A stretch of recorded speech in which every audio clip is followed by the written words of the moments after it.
Well, Matthew, thank you so much for helping my project. I was wondering if we could start off by having you say a little bit about yourself. Okay, well, my full name is Matt Williams. I'm a science journalist or science communicator for Universe Today, Interesting Engineering, and I'm also the director of media for communication for Mars City Design, and a contributor to a bunch of other websites.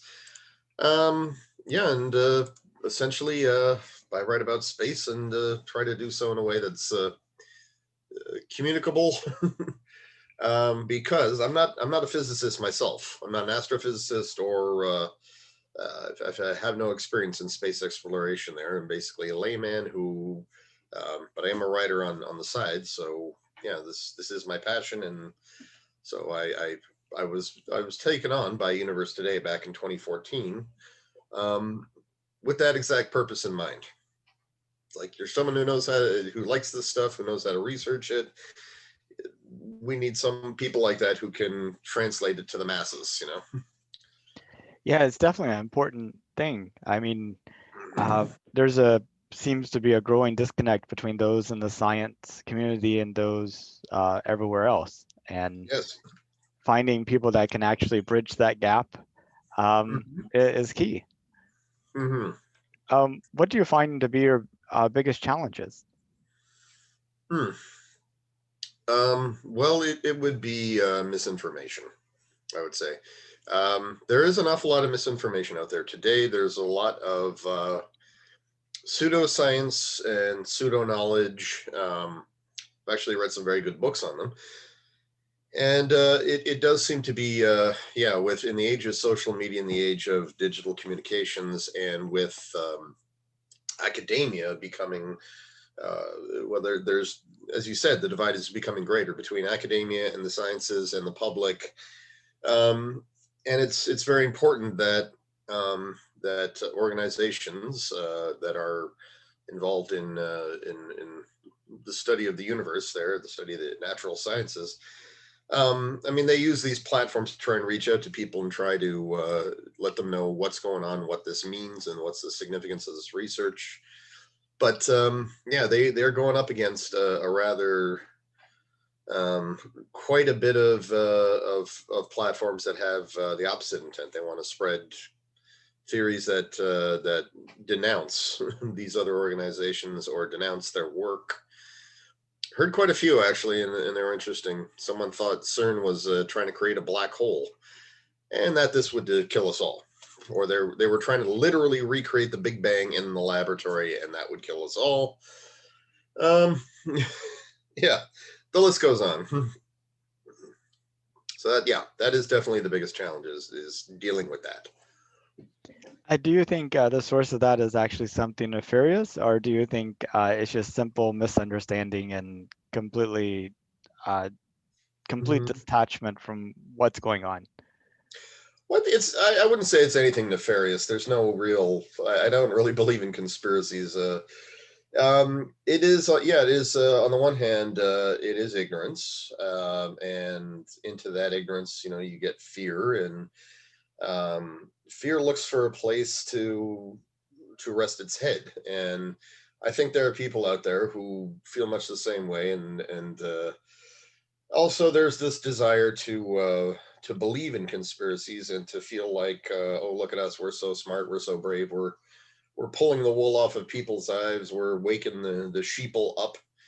Um, so it's entirely possible some people have a nefarious intent there. They're peddling things they know to be false, or they're just making things up. But yeah, I'd say a lot of the weirdo theorists and the crackpot theorists, they're sincere in their belief that these sort of things, these dark science stuff, goes on behind closed doors, and they're somehow doing us a service by trying to expose it. And it's certainly nothing new. It's just that it has kind of catapulted to a whole new level there in the digital media age. Yeah, it's I think in order to get a lot of attention, you need to say something really exceptional. Yeah. And And then once you start getting the attention, it kind of grows by itself, and people hear other people that have heard it from the same source, and it becomes kind of self-reinforcing. Absolutely. So what do you see as being a solution to all this? Hard to say exactly. I think on the one hand, well, the conspiracy theories and counter knowledge, they've always existed. They've always been a fringe phenomenon. They've become increasingly more mainstream. I think the only way to counter ignorance is with knowledge, to show transparency, to show a commitment to openness. And we're seeing that. And I think give it time, allow it to establish inroads, and hysteria does have a way of dying down after a time. And so I think that yeah, as long as the communication keeps happening, the science communicators keep doing their job, and the organizations keep providing the information freely, that the fringe theories can be kept on the fringe, and the general public can be they can be kept up to date. It seems like part of the problem we run into is reliance on authorities. Um, Mm-hmm. they kind of tell us what's right and what's not, as opposed to really emphasizing direct observation and direct experimentation, Yeah. and directly figuring it out. And I mean, what opportunities do you see there to actually get people to say, you know, forget about what I say or what whoever else says, go look at this and make your own Mm-hmm. conclusions. And if you find something different, let me know. Uh, Yeah. Well, there's a growing community that is doing that. They're citizen scientists, right? They're and I mean, information is available for people to get into it there. But again, yeah, the problem is, if you're going to ask a person on who you're speaking to on the internet who thinks that the world is flat, telling them, well, consult this NASA website here to see why that's wrong. That's going to be a hard sell. There's a big bridge to build there, but at the same time, it's like, if they can hear from people who are like them, citizen scientists who can say, I'm looking at this information here. It does make sense if you understand what it's saying. Here, let me show you. And there are also resources that you can use to educate yourself on what this stuff means, right? Like what the terminology means and what scientists means when they throw these big words at you. And yeah, that too. And I think that people in my position need to remember that um, you get really accustomed to speaking in abbreviations and scientific tongues and so forth. You got to remember, um, other people haven't had the benefit of looking at this stuff for years and years, so they haven't internalized it the way you have. Break it down for them and explain exactly how that works. And yeah, and above all, be patient. These people aren't stupid, they are just unaware. yeah, that's true. I mean, they're just operating from a different set of data. Uh, Mm-hmm. not really. I mean, the quality of the data is suspect, but um, you Mm-hmm. know, yeah, give them the Well, right yeah. data and give them let them think through it. They'll probably arrive at similar conclusions. Yeah. Well, yeah, you're right there too. I'd say the other thing is, meet the people behind it. It would be very good if people could see the faces of those that are showing them this data. So meet the scientists here at the very large telescope, or meet the NASA administrator, meet their colleagues, meet the astronauts and so forth. Like, if you could put a human face on it, it gets way less scary.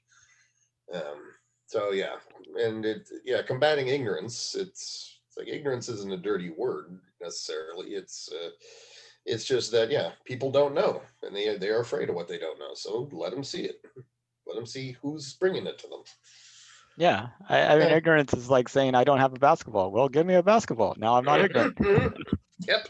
Yeah. You don't have a basketball? Ugh. Oh, what kind of person are you? Yeah, no, exactly. Yeah. So looking into 2021, what are some of the big things you're hoping to write about? Oh, um, actually, yeah, I was looking at that not long ago. There's quite a bit of there's quite a bit of people who are asking that same question there. What's coming this year? Now, the biggest thing for many is that right now the NASA's Perseverance mission is en route. It will land in February on Mars in the Jezero crater, and it's going to start picking up where the other rovers have been leaving the search for life, and it's going to join Curiosity and a host of other missions that have been there for a few years now, and it's going to start analyzing soil samples and preparing them for return to Earth. So 2021 is when that mission, that whole process is going to start, and it's going to start early in 2021. So yeah, it will be the year of perseverance. Um, at the same time, NASA is it's making headway. It's been a long road, but it's been finally making some serious headway with their space launch system. And that's the rocket that's going to take the astronauts back to the moon. Hopefully, um, and they're prepared to go with a commercial launch provider if they have to, but that's because of the whole 2024 deadline. That's kind of forcing that on them. But anyway, yeah, 2021 could be when we finally see a fully assembled SLS. God willing, they make a launch and test it and it works. Um, and yeah, then, well, basically, the Artemis launches can officially begin at that point, and they'll be able to do it using NASA will be able to do it using a rocket they built in house. They won't have to outsource that task, and that's a point of pride for NASA here because they haven't had a heavy launch system like this since the Apollo era, and so building rockets that can send astronauts to the moon again and also onto Mars someday, that's that has always been a very big focal point for our return to the moon. We need a system like that again. We had the space shuttle, but it was designed to go to low Earth orbit and not beyond, and that's pretty much why we haven't been beyond low Earth orbit since the Apollo era. And astronauts, I should say, crewed missions have not been beyond low Earth orbit. Also, in the realm of commercial space, SpaceX will be testing their Starship again. The last test was actually quite successful, despite the big kaboom. Um, I'm sure you watched that there. Oh yes, I watched the Yeah, several almost launches right before it too. When it yeah. finally took off, I had to pinch myself that it's actually happening, you know? It's like, Oh yes, it was unreal, wasn't it? And when it touched down and the cameras, well, there was a big fireball coming out the bottom, and then all the camera feeds froze and went dead. I thought, oh dear. Mhm. But yeah, it's like a little perspective on it. It's like, yeah, it came in too fast, but we identified the engine problem there, so we got all these other prototypes coming, so don't worry about it. This isn't our only our only Starship, and we pulled everything else off. It flew, it belly flopped, it can't brought its tail back around there to make the landing. We just didn't quite stick the landing, and so this was good. We learned. And yeah, in 2021, no doubt Elon Musk is going to they're going to try again with another prototype. They're going to make another high altitude hop test, hopefully higher, hopefully stick the landing and everything. And hopefully this week. Yeah. Oh God, yes. I mean, a friend and I had a bet that we have several bets, but that Musk would try again before the 2020 was out, and didn't happen. But yeah, it, would, it seems very close. It seems like the next one's going to be happening soon. And beyond that, um, once the hop tests are completed, there has been talk in the past about a 200-kilometer hop test, so very high altitude. 200-kilometer. Yeah, it's Wow. yeah, it's like 50 meters, 150 meters, 15 kilometers, or 2,200 kilometers. It's just going up exponentially, right, and higher until eventually you're sending it to orbit and then bringing it home. Everything checks out, and then it's like, okay, do we dare start putting people in it? And yeah, this year is likely going to see a lot of that. I hope, really hope they do an orbital flight that ends up okay, because yeah, that will mean that 2023, 2024, we could see SpaceX flying starships to orbit and maybe even sending cargo payloads to the moon. And it's entirely possible the whole reason NASA has this expedited timetable is because they're worried Musk is going to send somebody there first. But yeah, I remain hopeful NASA will be sending astronauts to the moon before Musk sends tourists. So there's that hope. Well, Um, I mean, do you think that's really NASA's concern? I mean, like, do you think they would really see SpaceX sending people, around the moon as SpaceX outdoing NASA, or would NASA see it as, hey, we helped to create a commercial space economy, and this is the mhm, result? yeah. Well, I know. I think NASA is certainly mature enough that they would see this as a good thing, and I imagine no matter what, they'd want to get in on anything there. They would. I mean, Musk SpaceX is where it is because, in part, because of NASA, because of all the contracts they've been fulfilling with NASA. If it weren't for that, then SpaceX would be just doing satellite launches for commercial providers, and they would not be anywhere near where they are right now.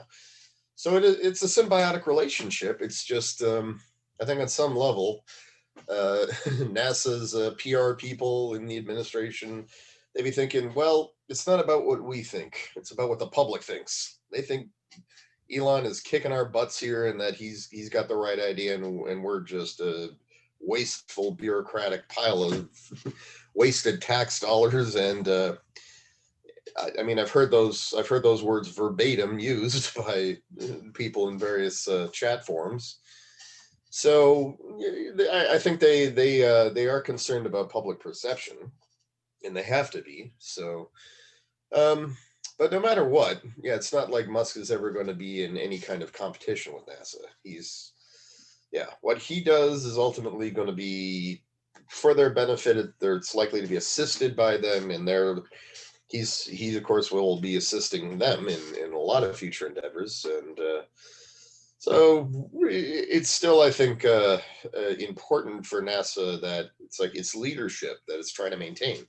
It's not just over other nations. They're trying to say, no, we're the leader, right? Private industry is not leading the way; they are helping the way. They're picking up all these other things. They're filling all these niche markets, and that's great. But we're still, we're first to go. We're the ones who build all the heaviest stuff, and yeah, and we're the pioneers, basically. Yeah, I'm just wondering if SLS is the last rocket that NASA actually built. Yeah,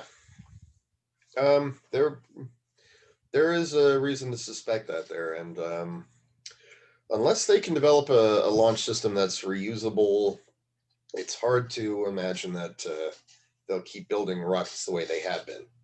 Because yeah, it's clear at this point the way to get to space and accessibility is going to be all about um, regular reuse. So space planes and yeah, rockets that you can retrieve and then refurbish, reuse.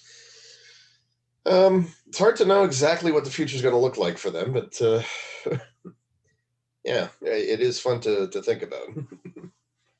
Now, most of the people that I've interviewed off of the street, in the stores, at the coffee shops, what have you, don't know we're going back to the moon in 2024. And Really? yeah, I, I mean, I think they get such personalized news feeds unless they're actually interested in space. It doesn't pop up for Hmm. them. What are some techniques that you use to kind of help to get your content out to like these other um, groups of people who don't normally follow science and space?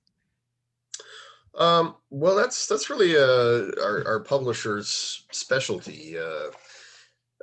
Fraser Kane, who's the publisher of Universe Today, he's my boss, our boss. Yeah, he's a master of search engine optimization. He's got a lot of experience in that. It's one of the ways he sort of cut his teeth with media communication stuff was developing search engine optimization algorithms, and um, he could tell you so much more about this than I could. But yeah, it's something that we are told to, that we're educated in, that we're told about, and it's stressed. It's part of certainly our website there. Make sure that what you're talking about here, that it is that what you have to say and what how you're saying it and how your titles work and your tags and your that this is something that people who are looking for this subject are going to get. Um, Personalized news feeds are a bit tough because if they've got their search engine or whatever service they're using searching for specific types of articles that have nothing to do with space, it's like, well, how do you break into that market? And but luckily there's overlap. I mean, even if people aren't looking for space exploration, they're still interested in knowing, what planets can you see tonight, or what stars are going to be out, and people do like news. So knowing something big is on the horizon there, like going back to the moon, it's just a matter of making sure that you're speaking to that there. It's like, yeah, and also, of course, talking about the human elements of it, because a lot of people, their eyes glaze over when you talk about space exploration or the science of it.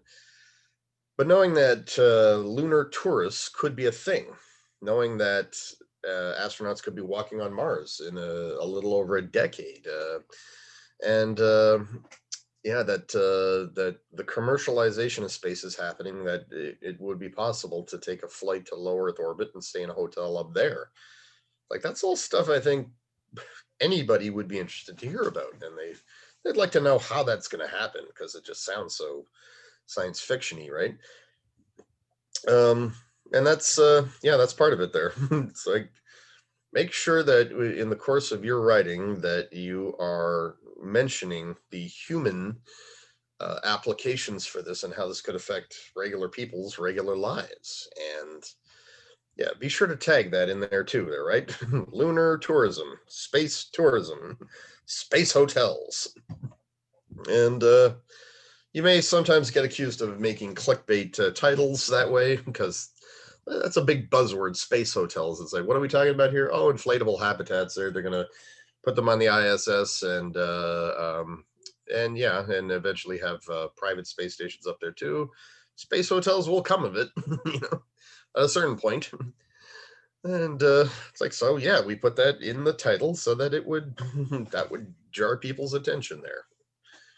And but yeah, it's like it is part of the information you're conveying, so it's certainly accurate. And some of the people that I talk to, once I tell them, they're like, "What do we hope to learn this time that we didn't learn before? Why are we going back?" This whole question. What do you think about that? I mean, what's your favorite answer? um, I'm just sorry. I'm just thinking about the last time I heard that. Um, yeah, and it wasn't long ago. It's hard to. I've definitely practiced a lot of answering questions like that, because there's a lot to unpack there, But I don't really have a short answer worked out yet. But yeah, I would say, well, last time it was footprints and flags, and that's what NASA has been absolutely determined not to do this time around. right? They don't just want to, all respect to the Apollo program for everything it accomplished. But if you were to sort of, just be reductive and break it all down, it's like, yeah, we spent so many billions of dollars here to put astronauts on the moon, a massive accomplishment, tons of spin-offs, but yeah, the lasting presence up there was footprints and flags. Uh, we got perfectly preserved blueprints. A flag was put in place. A whole bunch of scientific experiments.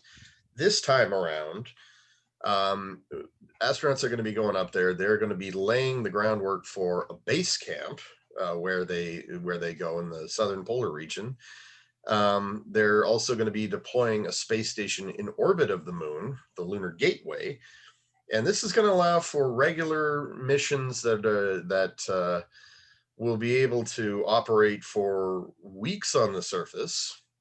So much better lunar science operations will be able to take place, because the lunar astronauts, when they landed, they were there for a matter of hours, several hours, but we're talking days and weeks now. So what they stand to learn is going to be much greater, more in depth. They're also going to bring back lunar ice samples, um, and that's going to tell us how the moon got its water. It's going to tell us also quite a bit about how other bodies like Earth in the solar system got their water, and that's the key to life. And with a base camp, with a lunar gateway there, we're also going to be able to send more missions down to the surface for longer periods, and that's going to create even more infrastructure down there, like a permanent base. And there's lots of concepts and experiments that have been done for years now on how we're going to do that. How they're going to 3D print an international lunar village, how that's going to be the successor to the ISS, how we're going to have regular expeditions going up there like we do with the ISS, and rotating crews, and then to be conducting lunar science that tells us how does the human body deal with low, because the ISS told us volumes about. Oh, Nathan, you still there? Yep, I'm still here. Sorry, I'm getting a warning that says my connection was unstable. Or Oh, okay, yeah, but as long as we're not glitching there. Um, anyway, sorry for the break there. Yeah, so um, we are going to be, yeah, the ISS told us volumes about the effects of microgravity on the body, and we know they're not pretty at all, and we know that what kind of strategies help with that. Lunar gravity, though, on the other hand, so that's a different ballgame. It's like roughly 16% of what we experience on Earth. How's that going to affect the body? Is it going to be similar? Is it going to be slightly different? Can we grow plants on the moon? Is another major test we're going to do. So basically, can human beings live on astronomical bodies where the gravity is lower, and of course there's all the elements to shield from? like I said, it's hard to come up with a short answer, right? But everything we learn from this, uh, and the infrastructure itself, is going to facilitate missions to Mars next, and that's been NASA's plan all along. Moon to Mars, and all the information we learn too is going to help us conduct research there, and maybe even set up shop on Mars. So if we do colonize Mars someday, the research we do on the moon is going to be indispensable to that. It's like, so we've seen how the body reacts to extended periods of time in microgravity, which is to say next to a sensation of next to no gravity at all, free fall. We've seen how it deals with lunar gravity, and now let's see how it deals with Martian gravity, which is about 38% of Earth. And can we grow plants in that? Is gravity an important vector in the growth of plants? And also, yeah, can we raise animals in that? Can we have babies in that? Because if we can do that, if the research shows it's possible, then yeah, we know for a fact that interplanetary colonization is doable. And nothing in the Apollo era really told us whether or not that was possible. It's a massive accomplishment, but this time it's like we're going and we're going to stay. And we're going to learn things that we couldn't otherwise learn. So That's the big thing. Well, and I think all that makes sense if you have a vision of the future where humanity expands beyond the Earth out to the moon, to you know, to the cislunar space, onto Mars, Mhm, onto the moons of Jupiter and the moons of Saturn, and we start building these huge space structures, and we create generation ships that take us to other star systems, and onwards and onwards. But not everybody is sold on that vision of humanity. There's a lot of people that believe that the world's going to end at some point, that mhm, humans were destined to stay here on the Earth, that mhm, all this space stuff is just fantasy. mhm, Um, I mean, what are your thoughts about that? I mean, I feel like mhm. that's a large percentage of the population. Oh yeah. Well, people who think that we may die out before we get to do that, they may be right. Could be that this is evolution's, big test for intelligent life. Can you get off the planet that bore you before you destroy it? Can you get out of the nest before you completely use it up and end up destroying it? But what I'd say to them is that. And I'd throw this argument in there too, because this is a constant. Shouldn't we be fixing Earth? Shouldn't we be focusing on Earth? Shouldn't we be using this money to solve our problems here on Earth first? And to that, it's like, well, on the one hand, solving for space, and this is a good quote I heard, it, and it summed up everything I was trying to say. It gives a short answer, right? Solving for space solves for Earth. The research we do, the applications that we create, the first place that these are going to be used most with the most returns is on Earth. Um, and I mean, had it not been for NASA research, we would never have had the Earth observation satellites and network that we have. We wouldn't know much about climate change at all. We never would have learned about the hole in the ozone layer. We wouldn't have the overview effect and the Gaia hypothesis. I'm not sure if you're familiar with those there. Yeah, good. Okay, that saves some time. But yeah, the whole idea of seeing the Earth as one interconnected whole is a gift that we get by going to space and looking back at it. And so, especially now, this idea of humans living out on other planets, the programs and the research are all about sustainable living with and making the most of the resources you have on hand and leveraging all kinds of new and fancy technologies, but also really time tested processes and inspired by nature, using all of that to to live in a way that doesn't produce waste or turns waste into energy. It's like, where else is this going to be of use, of the most use other than Earth? I mean, yeah, it'll allow people to live on the moon and Mars in limited numbers at first, but on Earth, as we get into mid-century here, um, yeah, by 2050 we're expecting 9 or 10 billion people, and by 2100 could be as many as 12. And at the same time, the amount of arable land is going to be disappearing. CO2 concentrations are going to be worse, and temperatures higher, and all the feedbacks of that. It's like, we need this research now to help us save planet Earth. So the idea that if we just shut all this down and take all these resources, it's not like that's going to help the situation here at home. And also, I say to people, if it's just a one-to-one thing, right? If we could take all the money we spend on space exploration and use it to feed the poor, feed the hungry, clothe and shelter the poor, and so forth. Yeah, that's a great cause. But why? But why space exploration? Why not military spending? Why not oil and gas subsidies? I mean, we spend trillions annually as a planet on on drilling for oil, on cleaning up spills, and subsidizing in various ways to keep it affordable. Why? Right? Yeah, it's like, yeah, realistically, you can't just cancel that money, but we're talking trillions of dollars to fund the industry that's how we got in this mess in the first place, right? So why not look at that first?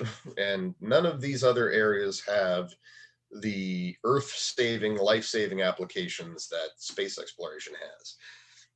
So yeah, it's like I like the idea when people say, "Couldn't we use this money on Earth more?" It's like that's perfect. Let's put everything on the chopping block and say, what are we spending the most amount of money on? What's the most wasteful? What's got the least returns? And I guarantee you, it's going to be industrial stuff and manufacturing and oil drilling, and of course military spending. Let's look at those. And you know, that's also another point is I think people think that NASA gets a lot more money than it does. Hmm. And you know, maybe if they knew how little it got compared to the rest of the agencies and everything, um, Hmm. they wouldn't consider as being. You know, I think they're still thinking back in the 1960s when it was a sizable, huge chunk. Hmm. Yeah. Well, yeah, and I've certainly I've argued that myself there, and I've seen other people do it much better.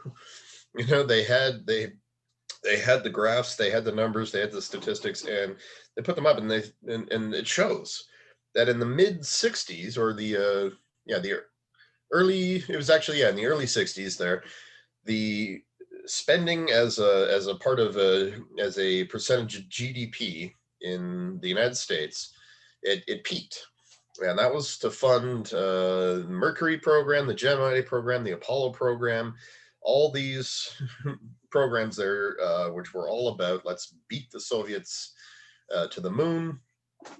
Initially, it was to space, but you know, NASA kind of lost that one. So, but yeah, getting to the moon, they were determined, and they did. And then, yeah, well, even before boots hit the ground on the moon, the spending was curtailing, and it hasn't gone up since. It hasn't recovered to those levels since. So, yeah, realistically, it's like, yeah, NASA for decades has been trying to do more with less, and people ask, why haven't we been back to the moon? It's like, well, look at how much you used to be spending, right? Yeah, they're trying to do it on a budget now, and that's what they've been doing for the past 50 years. So that's it. That's all there is. It's money. And you know, you gave me the idea for a survey I want to do sometime, which is a graph of all the different spend by federal department Hmm. without any labels, and then Hmm. have the survey people go and put the labels on the right bar, just to kind Oh of find out what people's perceptions are in terms of where that money is actually going. yeah, yeah. That would be wonderful. And yeah, I mean, the highest one is I've heard this somewhere. I don't.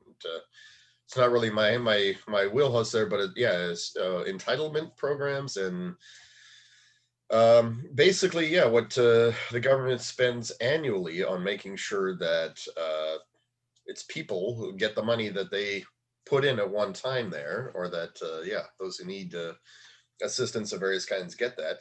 It's like providing for 300 million people in many different ways. That gets expensive. It's like, yeah, that's the highest spending there. And if you start talking about cutting that, and you know, various governments already have, you get well, you get what we've seen in the poor segments of the country, and it's not pretty. Sorry, that was a political aside. But yeah, I definitely think that would be a wonderful thing there, because it would be very eye opening. It is astounding how little of this is known. Yeah. Um, if it was safe and affordable, would you go to space? Yes. Would you prefer SLS or a Starship? Hmm. Uh, Hard to say. Well, it depends on where we're going. Okay, but say the moon. We're going to the moon. I think I would. I think I'd like to go in the SLS. It would be very kind of an old timey feel. It would feel like launching off from a Saturn V and being like an Apollo astronaut. And yeah, I get to share the cabin with 5 other people. Whereas if I go on the Starship, um, It's likely to be around the same amount of travel time. There's about 99 other people in the cabin there too. I suppose there'd be more fun things to do on the starship there. I mean, Elon Musk has talked about amenities and what you get to do.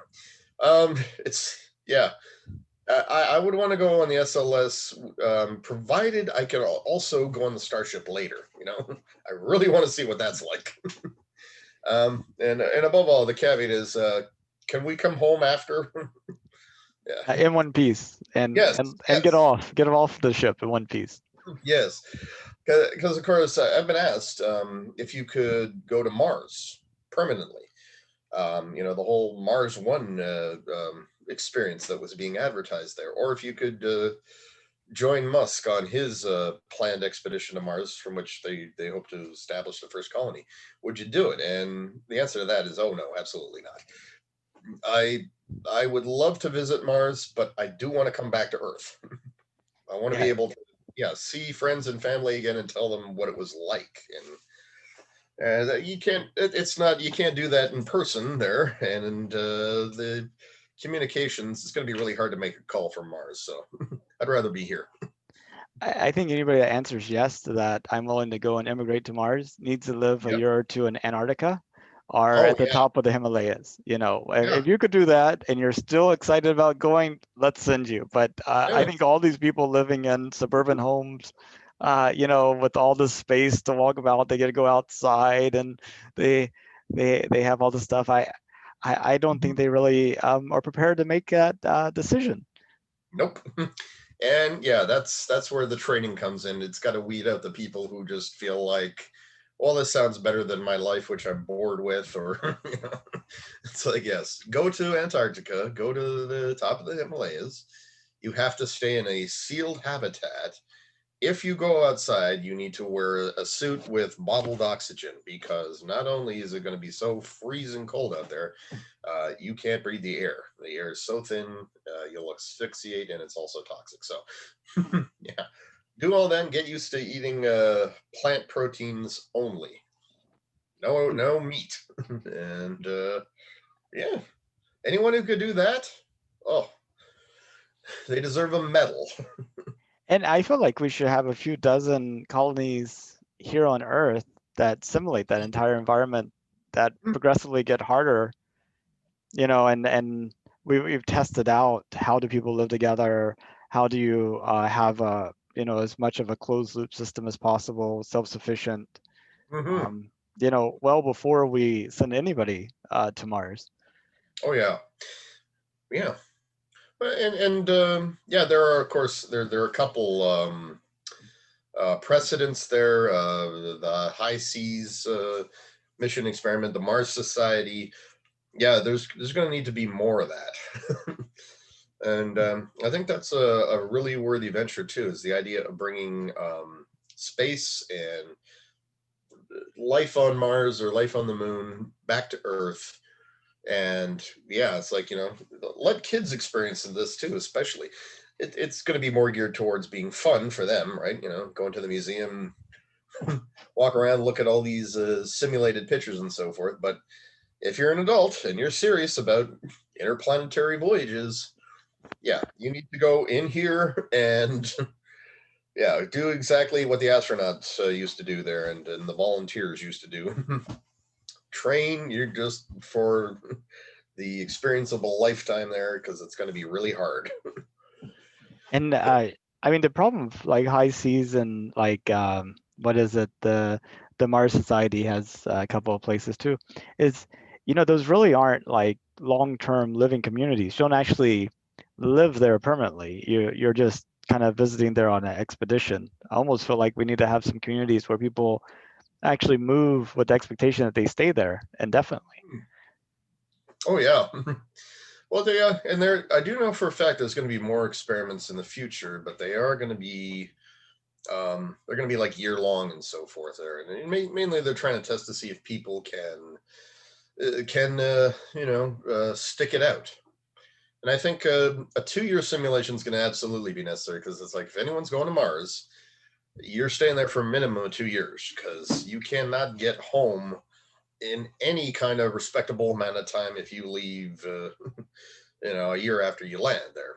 Our planets are going to be too far apart, and yeah, and I know that the some of the people who did Biosphere 2, they're actually they're relaunching for a Mars simulation, and in fact, I'm in contact with some of the people and doing a write up for them, and yeah, they've re-geared it with a specific focus of going to Mars and staying there for extended periods of time, and that ought to be very interesting. Wow. I know like Jane Poynter and Tabor McAuliffe, they've gone off and started Space Perspectives, that Mhm. um, company that's going to use the hydrogen balloon to take 8 tourists to the edge of space and back. But I was wondering which biospherians are people involved in biosphere are doing this other project. I haven't heard about it. Okay. Well, hang on. Let me pull up my the document I actually have for this, and yeah. So it is called the it's called SAM 2, and Space Analog for the Moon and Mars. And in terms of the people behind it, there, let's see. Let's see. Wait, really should have listed their names first here. Okay. Uh, hmm. Uh-huh. Okay. One more second here. There we go. Okay. Boy, that took a while to load. Um, okay, so yeah, they're going to be using the existing infrastructure that's there, or at least part of it, the test module of the Biosphere 2, and yeah, John Adams is involved with that, um, and stats. Okay. Hmm.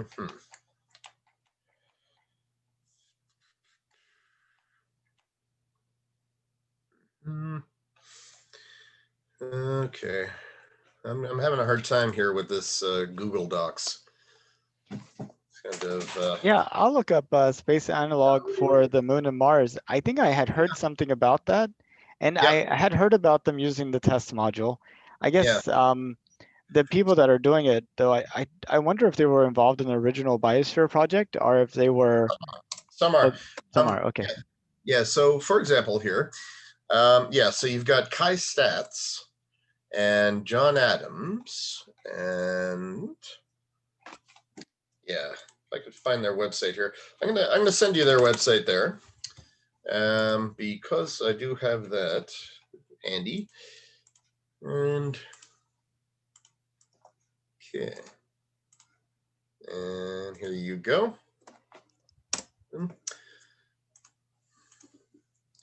Yeah. Awesome. Yep. So anyway, yeah, the team they put together, there's several familiar faces there, people who were involved in Biosphere 2 and the University of Arizona that took it over, that took custody of the site. So John Adams was the deputy director at Biosphere 2. He's it. Oh, and yeah, Joaquin Ruiz and Cherry Murray.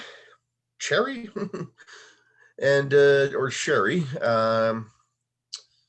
And so, yeah, I believe that's Kevin Bonine. Kevin Bonine, yeah. They those are all people directly involved with Biosphere 2, and the rest are people who are either involved with the University of Arizona or yeah, Kai Stats, who's the director of it. Uh, he's got a lot of different involvements there, and yeah, he developed a software application actually for creating a colony on Mars, like a basically a very very realistic video game. This is yeah, it's really neat what they're doing.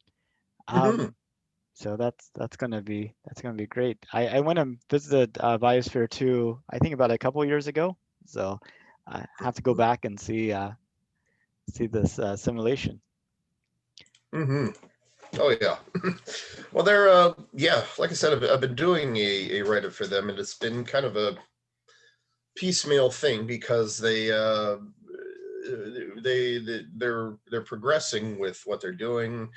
They've got it all laid out in terms of their plans and the visions, the goals, and so forth. There, but of course, yeah, as time goes on, they're getting closer and closer to realization. So yeah, we've been talking for months now, and yeah, basically, someday soon, yeah, I will have a lengthy article talking about how what they're doing and how it leveraged all the lessons from Biosphere 2, and yeah, and a chance to talk to some of these to people other than the director and John Adams there, the B2 director there, to speak to them in face to face, and that will definitely be very cool.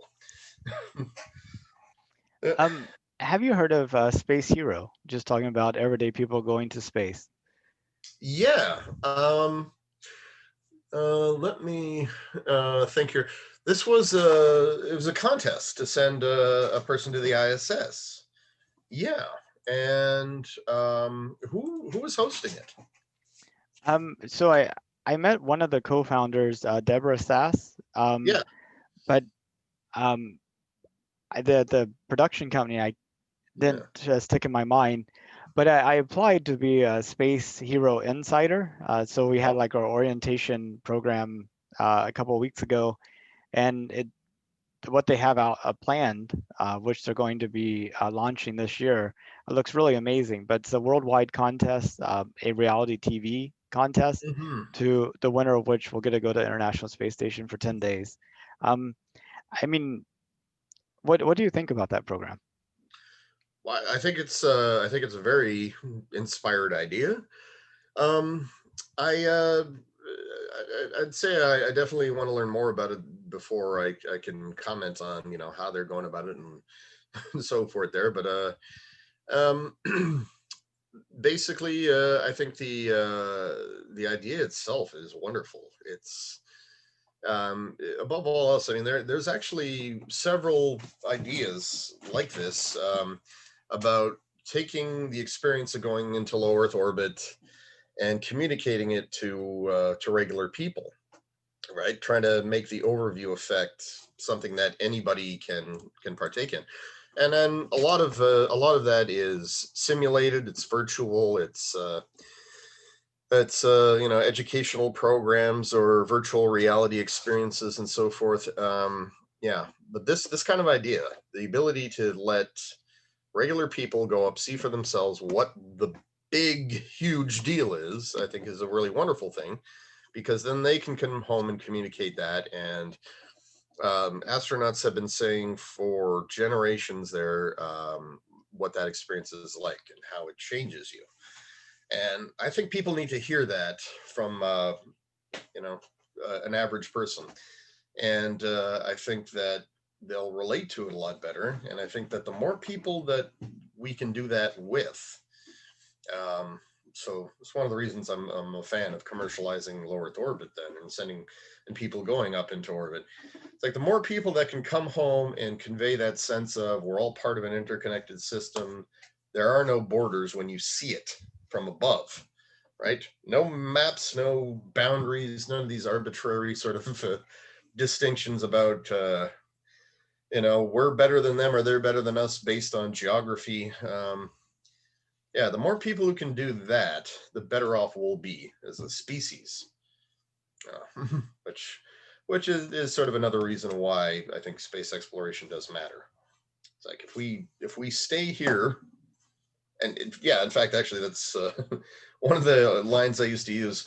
People say, "Shouldn't we fix Earth before we go to other planets?" To which I would say, if we put that kind of caveat in place, we'll never leave this planet. We'll never fix Earth as long as we're stuck on it. Because yeah, you need more far-seeing individuals and solutions and ideas, and you need something that is going to spur on research and innovation there. And yeah, being stuck on Earth with all of its kind of local perspective and the petty divisions and so forth that you're surrounded with, I think that would make it a lot harder. I agree. Well, Matt, I really appreciate your time. Is there something you want to talk about that we didn't get to? um, well, yeah. I suppose some of the technical stuff there. Well, in terms of Artemis, actually not technical. It's more logistical and time frame. Um, so NASA right now, what I've noticed in the past few years, I was writing about the proposed return to the moon um, for for about the past 5 6 years, and that plan has changed a bit in that time. So some of the things that were really good was before the current administration came in, the old plan was, yeah, moon to Mars, but it didn't really involve landing on the moon again. It involved building infrastructure around the moon, the Lunar Gateway, and still it had the SLS, the Orion, all of that was has remained completely unchanged.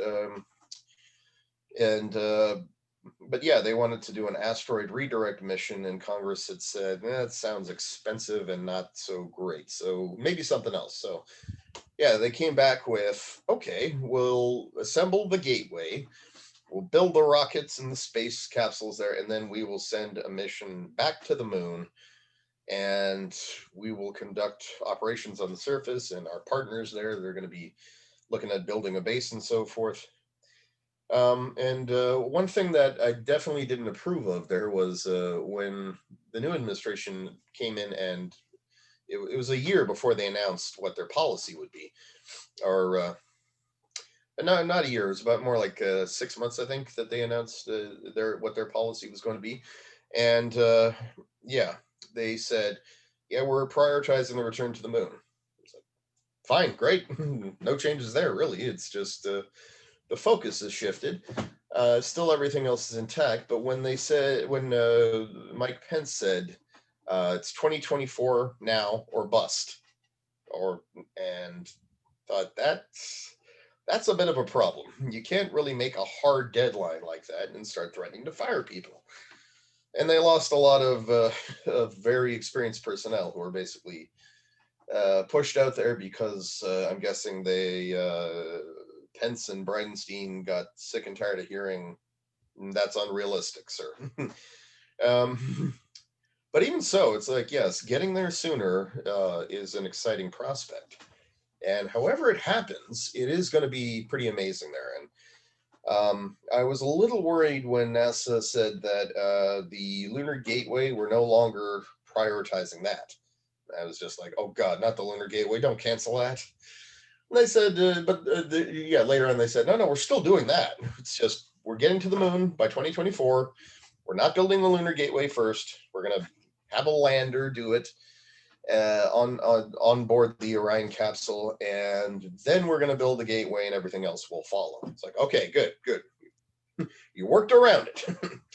So yeah, it was kind of fun to see all of that happening, and to be able to sort of comment on it there too, and venture how just trying to be as non-political as possible, of course, right, and as non-partisan as possible. But it's like, no, certain things do present themselves here, and I'd be remiss if I didn't point them out. But I'm glad NASA is working around these requirements there to keep the program as they envisioned it intact, because by 2030, if all goes well, by 2030 we're going to have a regular human presence starting on the moon, and uh, so much is going to be there's going to be opportunities for so much because of that, to springboard from that, and I'm excited to see that happen. Yeah, indeed. Do you think NASA is ran by people who really envision humanity branching out into the rest of the solar system, or do you think it's ran by people who are, I don't know, kind of just more interested in just doing big projects? Hmm. Um, I'd say there's probably there's a diversity of opinion that way at NASA. But I do think, yeah, everything that I've ever seen them say and do would indicate that they definitely think humanity as a spacefaring species, as interplanetary and so forth, that is something very, very possible, very and realizable, and it's just, the only thing to it is to do it. But of course, yeah, it's they're at the same time administrators and bureaucrats and so forth. They have to be realistic. They have to work with what they have. And whereas guys like Musk are, or Jeff Bezos, and well, just there's a growing number of CEOs who are in the new space industry. They are not shy at all about what they want to see happen. They talk big and they promise big, and they promise. Well, they promise the moon. They promise Mars. um, and they're actually working towards that, which is really, really impressive. I'd say though that yeah, they are the they're the uncloseted version of what people at NASA, I think, are like. Yeah, I think there's a lot of realists at NASA, but there's definitely the idealists. I mean, there couldn't not be. Yeah. That's Yeah, awesome. yeah. Well, thank you. You do have to be an idealist, I think, on some level there if you want to get involved in space exploration. Because pessimists, pessimists and pure realists would never make it work. Yeah. That's that's true. Well, Matt, I really appreciate your time. Yeah. I feel like we probably talk for days, but Oh I'm yeah, sure yeah. you have some things to do. A few. Well, you too, and well, I really like what you're doing here. So it's like every how many interviews have you done so far? Let's see. I started December 17th, 2019. So Mhm. 366 plus 14 is what 366 7, because on the website I've been counting down to the end of 2024 Yeah. because I mean, basically Doug Laverio, he had that lapel pin whenever I was Mhm. starting the project, and that's what gave me the inspiration. But Mhm. so this is today. There's 1,456 days left to the end of 2024. I started at Mhm. 1840. Um, so um, that I wish I was better at the mental math. That would be good. Mhm. Um, but looking at it, 384. Oh wow. Yeah, I think this is yeah, you've set a mountain for yourself that's really it is comparable to Artemis. It's like NASA and all their resource, all their administration. Yeah, they're going to be sending people back to the moon. I'm going to be interviewing people for every day until they do it. That's yeah, Yeah, it's a marathon. It's like you're running a marathon. exactly. I hope they do it soon. Mhm. 2023 be okay. No, just kidding. Yes. Well, yeah, it would be wonderful if they could just yeah. It's like after all, also I really do hope they make the expedited timetable, and maybe even then some. It's like, oh my god, we could go tomorrow. But it's like, well, we still have time, but yeah, okay, let's go.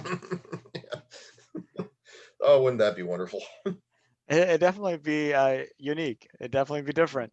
We would not know how to process that. Yeah, yeah. The astronauts already left, by the way. Sorry, we didn't have the launch feed because they didn't warn us. They didn't give us enough warning time. Yeah. Uh, Oh well. you have somebody running out to the launch pad. You Yep. forgot this. You know. It's like, Yeah. too late. Okay, good luck. For the love of God, call us when you get there. Yeah. Absolutely. Tell us you Yeah. got home safely. Yeah. All right. Well, good luck to you with this big thing. Well, thank you so much. I really appreciate you participating, and you have Yeah. a good rest of your day. You too. Bye bye. Thanks. Bye bye.